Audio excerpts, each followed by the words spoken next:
Nada. Precisa deixar eles fazerem isso. Eles fizeram com câmera do celular, fizeram com... Agora a gente criou, um aluno me escreveu um dia: professor, eu sei que os alunos estão fazendo vídeo, eu queria ajudar eles. Ele gravou tutoriais de como usar o Sony Vegas para os alunos fazerem isso daí. Sim, é só a gente dar espaço, tá? Que a gente precisa mudar alguma coisa, mas a energia eles têm, a criatividade eles têm, o conhecimento eles têm. Eles não são moscas. A gente está fazendo alguma coisa errada que eles estão parecendo moscas. Eu queria usar melhor o espaço na sala de aula, então. Esses caras procuram essa informação em tudo quanto é canto. Então, a minha preocupação passou a ser não de dar o conteúdo para eles, porque eu não sei todo o conteúdo. Eu vejo hoje no meu laboratório, minha aluna de doutorado, Juliana, sabe mais biologia molecular do que eu. A Marcela sabe mais bioinformática do que eu. É claro, é coisa demais, não dá para saber tudo. Então eu hoje sou um ótimo gestor, mas quem sabe mais as coisas mesmo são eles. Então o que eu resolvi fazer? Eu gravei os meus vídeos baseado muito no que o Ricardo mostrou para vocês do Khan. Então essa ideia veio do Khan. E eu comecei a gravar vídeos onde eu dou conteúdo que serve para eles medirem se o que eles acham na internet está certo ou está errado. Faz sentido ou não faz. Então quero mais ajudar eles a desenvolver critério. No laboratório, com aquela câmera que está ali atrás, eu mesmo fazendo. Hoje a gente vai conversar sobre a origem do material genético. O código genético, como ele é hoje, não poderia evoluir sem a presença de... Não poderia existir sem a presença de... É simples. Não precisa de muita coisa. Precisa a gente saber que, olha, esse cara vai no Google buscar conteúdo independente do que você fizer. Ele não vai ler o livro, ele vai no Google buscar. Então ele pode me achar e saber se aquele site que ele pegou, ou um artigo da Journal of... Esses vídeos são simplesmente para ajudar o cara. Na hora que eu fui começar a fazer o vídeo, eu descobri que... Não, peraí, o buraco é mais embaixo. Quando você senta para planejar a aula, é que você vê o quanto você não planejava, o quanto você precisa planejar. Então a gente criou toda uma estrutura no laboratório envolvendo os alunos de pós-graduação, e agora isso está financiado pela FAPERJ para criar um livro em cima disso, mapas conceituais para todas as aulas. Então todos os vídeos são baseados em mapas conceituais, para poder justamente dar essa garantia para o aluno. O mapa ajuda ele a percorrer conteúdo na internet e o mapa me ajuda a fazer vídeos que sejam relevantes. E aí, o que eu faço em sala de aula? Em geral, não cito Paulo Freire por duas razões. Primeiro, que todo mundo cita Paulo Freire e fica muito chato. Segundo, porque eu só li um livro dele, então não me sinto à vontade. Agora, é isso que ele ia adorar. Paulo Freire ia adorar os mocks.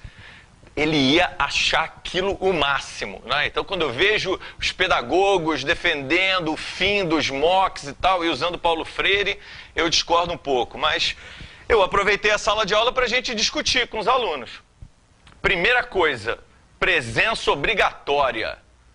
Não tem essa. Porque alguém está pagando por isso, então se você não quer ir para a sala de aula, eu te entendo. Então, vá para a universidade também lá de não sei aonde. Aqui na biologia do FRJ, você vai aproveitar esse espaço, porque o professor tem sim muito a contribuir para você. Talvez não do jeito que o professor achava que tinha, talvez não do jeito que você gostaria que ele contribuísse, só deixando você fazer o que você quisesse. Então tem que estar na sala de aula. E aí a gente usa esse espaço para discutir coisas do tipo: bom, a molécula de carbono que está no seu braço hoje, de onde ela veio? E a gente começa a criar a história do carbono viajante. Essa é uma foto que saiu anteontem na internet, uma supernova, a primeira explosão de supernova registrada desde a Idade Média.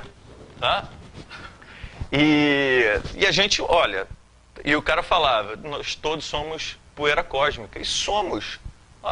Um átomo de zinco que está no seu corpo hoje, fazendo parte da carbono desidrogenase, veio de uma supernova em algum lugar.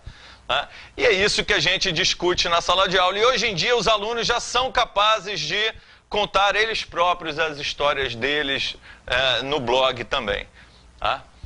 Agora, eu tenho o FRJ, que me exige uma avaliação por escrito desse aluno aqui, e eu quero acatar esse critério. Então, a forma que a gente encontrou de fazer isso foi não com a prova escrita, por uma série de razões. A prova escrita avalia o que o cara guardou ou não, e isso tem um monte de problemas, porque na verdade ela não avalia nada disso. A teoria dos grandes números, na verdade invertida na teoria dos pequenos números, diz: quando você pega uma amostra pequena e tenta expandir para uma coisa grande, não funciona. Então, a única forma da gente fazer isso foi criando listas de exercício. O aluno tem que executar as listas de exercício, onde ele ganha a nota dele, uma parte da nota dele está nisso. E ele tem também que criar as listas de exercício. Por quê? Porque, várias razões. Uma, eu não dava conta de fazer todas as listas de exercício que eu achava necessárias para que ele apresentasse. Então a gente tem lá o programa da disciplina, que tem 20 aulas. Antes de cada aula, a tarefa do aluno é criar baseado num template padrão de questões de múltipla escolha, de verdadeiro ou falso, questões que ajudem a gente a discutir o estudo de caso que a gente vai trabalhar em sala de aula. Ele preparar essa lista de exercício é uma nota. Está aqui. Desculpa, está aqui. Preparar a lista de exercício. Ele fazer a lista de exercício é outra. Agora, eu não estou preocupado com... Ele vai ganhar 10, vai todo mundo passar com 10. Se fizer a lista de exercício, se não entrar no site, se não fizer a lista de exercício, se não fizer a coisa... Agora ele vai ter tantas chances, são tantos exercícios, nós temos hoje mais de 100 exercícios para essas 20 questões no site da disciplina. Essa nota é para registrar o que ele aprendeu? Não, ela é para ajudar ele a estudar. Então ele assiste o vídeo, ele vai na internet, ele responde a questão. Ele pode pesquisar na internet para responder a questão, tomara! Ótimo. Todas as questões são corrigidas automaticamente. Então, olha só, o aluno que faz a questão, ele não faz a questão e se vira. O site exige que para cada opção da múltipla escolha, ele coloque uma explicação por que está certo ou por que está errado. Então, é um tipo de autocorreção. É claro que tem que ser bem feito. E não dá para eu avaliar tudo, mas eles marcam com bandeirinhas. Professor, tem um erro nessa questão aqui. Eles, para acharem erro de coisa que o professor ou que os colegas fizeram, são ótimos. O que eu garanto para vocês? Eu garanto que eles aprenderam mais fazendo, preparando essa lista de exercícios, do que com qualquer prova que a gente possa aplicar para ele. Eu falo da teoria dos grandes números, como é que funciona a estatística da avaliação por causa disso, onde isso está baseado. E uma coisa mais interessante, quando eu fui... Porque eu tive que justificar isso para os alunos. Vocês acham que eles deixaram entrar na sala de aula e mudar tudo? Lê do engano. Por quê? Porque é muito fácil para eles dar a prova, eles dormem na tua aula, babam e tudo, mas eles depois têm a prova e eles não querem ter aula, eles não querem ter trabalho. Eles querem dormir e depois passar na prova, reclamar, pedir revisão, nota final e tal. Então, eu tive que embasar tintim por tintim. E aí, numa dessas, eu encontrei essa história que eu já tinha ouvido, de que quem aprende mais é quem ensina. Teoria do irmão mais velho. O irmão mais velho é mais inteligente do que os outros.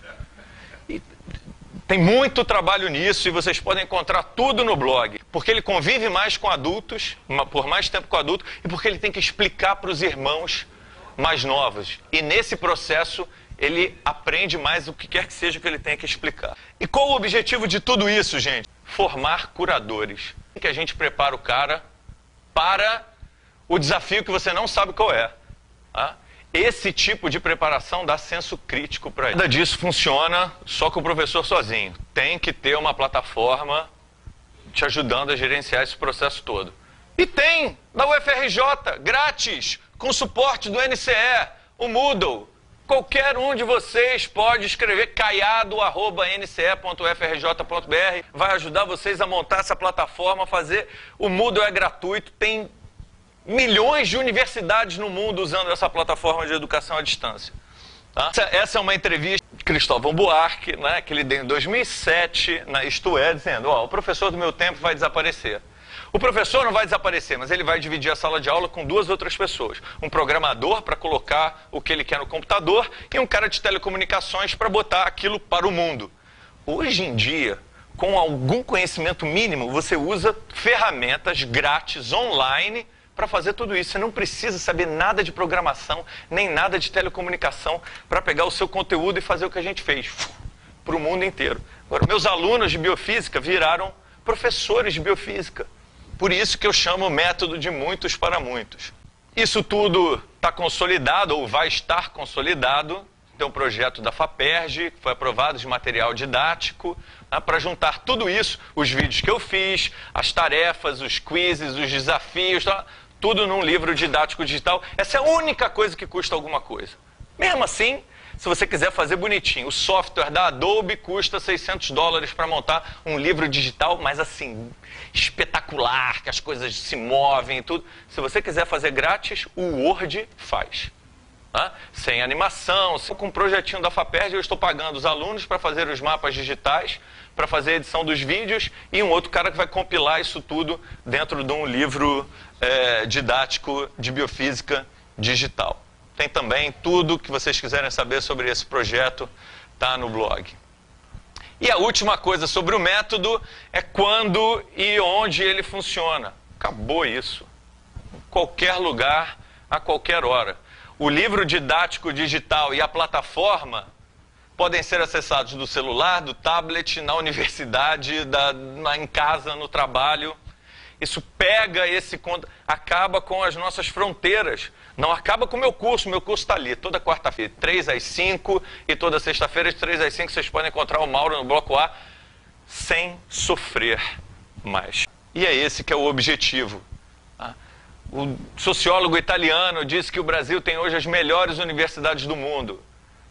É claro, se você for olhar lá no ranking, é Harvard e Stanford. Só que quem fez o ranking foi Harvard e Stanford. De acordo com o ranking desse sociólogo, o que importa é a alegria, a sensualidade, o senso de estética, que o brasileiro tem mais do que qualquer um. Vocês viram? Isso é verdade. É só a gente deixar isso aparecer. A questão é, broadcast yourself or die. Não tem o publish or perish? Coloque o seu conteúdo na rede, ou você será atropelado por esse tsunami. E assim nós estamos ajudando esses alunos a ter conteúdo. Veja, o conteúdo é a primeira coisa. Em nenhum momento eu estou dizendo que a gente tem só que desenvolver senso crítico. Ninguém desenvolve senso crítico sem conteúdo. Então, primeira coisa, conteúdo. Eu quero esses caras fazendo não 100, mas 1000 desafios de múltipla escolha. Ele tem que saber o conteúdo, mas depois, no processo, ele vai desenvolver senso crítico. E aí a gente consegue esse ensino de muitos para muitos, porque, gente, não só a evasão da UFRJ chega a 90% em alguns casos, como nós temos apenas 14% dos jovens entre 19 e 24 anos na universidade. É menos do que a Bolívia. Com todo respeito aos nossos irmãos bolivianos, a gente precisa aumentar. Muito obrigado.